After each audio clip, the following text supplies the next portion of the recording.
Welcome to Skill Test Pro, your trusted platform for top-notch practice exams. Whether you're gearing up for your certification or brushing up on your skills, we've got realistic questions that mirror the actual exams. In this video, we'll tackle practice questions for the CCST, Cisco Certified Support Technician in Cybersecurity exam to help you prepare with confidence. Let's dive in. What is a brute force attack primarily designed to achieve? To flood a network with traffic? To discover valid login credentials by trying many combinations? To inject malicious code into a website? To intercept communication between two parties? Or to encrypt a victim's files for ransom? Correct answer: to discover valid login credentials by trying many combinations of usernames and passwords. A brute force attack involves systematically trying every possible combination of characters for a password or passphrase until the correct one is found.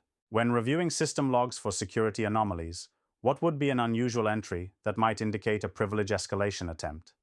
Regular user logging in during business hours, successful access to a shared network drive, an application updating its own files, standard system startup messages, or a non-administrative user attempting to run system-level commands. Correct answer: a non-administrative user attempting to run system-level commands. A non-administrative user trying to execute commands that require elevated privileges is a strong indicator of a privilege escalation attempt, where an attacker or malicious insider tries to gain higher access rights than they are authorized for. Which access control model assigns permissions based on a user's role within an organization, e.g., HR manager, IT administrator?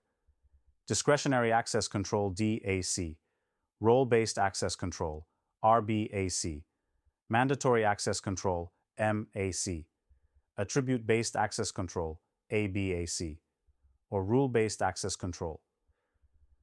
Correct answer: role-based access control (RBAC). RBAC simplifies access management by assigning permissions to roles and then assigning users to those roles.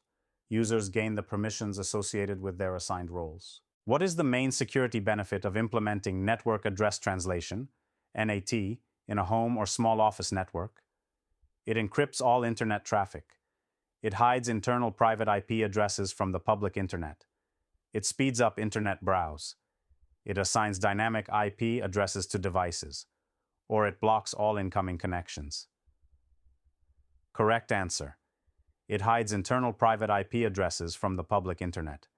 NAT allows multiple devices on a private network to share a single public IP address, effectively hiding the internal IP addresses from external networks, which adds a layer of security by making it harder for external attackers to directly target internal hosts. Question 1. Which principle of access management ensures that a user's actions are recorded, providing an audit trail for accountability? It is authentication, authorization, accounting, non-repudiation, confidentiality. Correct answer is accounting. Accounting in the AAA, authentication, authorization, accounting, framework refers to the process of tracking user activities, including what resources they accessed, when, and for how long, for auditing and billing purposes. What type of malicious software typically self-replicates and spreads to other computers without human intervention, often consuming network bandwidth? Trojan horse, rootkit, worm, spyware, or adware? Correct answer: worm. A worm is a standalone malware computer program that replicates itself in order to spread to other computers. Unlike a virus, it does not need to attach itself to an existing program and can spread independently over a network. Question 2. What is a zero-day exploit? An attack that was publicly known for at least 1 day before being patched. A vulnerability that is immediately fixed upon discovery. An attack that exploits a previously unknown software vulnerability before a fix is available. An attack that requires zero effort from the attacker.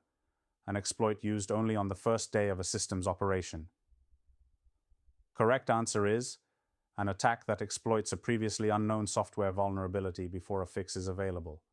A zero-day exploit targets a vulnerability that is unknown to the vendor or public, meaning there are 0 days since the vulnerability was discovered by the vendor or the public. This makes them particularly dangerous, as no patch exists yet. Question 3. Which type of data encryption is typically used for data in transit over a network, such as when browse a secure website?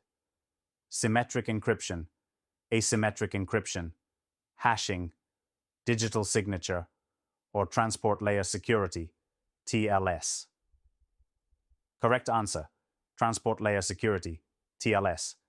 TLS, transport layer security, the successor to SSL, is the most common protocol used to encrypt data in transit over the internet, securing communications for web browse, HTTPS, email, and VPNs. It combines elements of both symmetric and asymmetric encryption. Question 4. What is the main security risk associated with tailgating or piggybacking? Data theft through network sniffing, physical unauthorized access to a secure area, malware infection via email attachments, denial of service against a web server, credential compromise through phishing. Correct answer: physical unauthorized access to a secure area. Tailgating, or piggybacking, is a social engineering technique where an unauthorized person gains physical access to a restricted area by closely following an authorized person without their knowledge or consent. Question 5. Which term describes a software package containing a set of tools used to automate the delivery and installation of malware on a target system, often via compromised websites? Rootkit, keylogger, exploit kit, spyware, or adware? Correct answer: exploit kit. An exploit kit is a malicious toolkit used by cybercriminals to deliver malware. It typically includes a collection of exploits for various software vulnerabilities, e.g., in web browsers, browser plugins, operating systems, to automatically compromise visiting users' systems.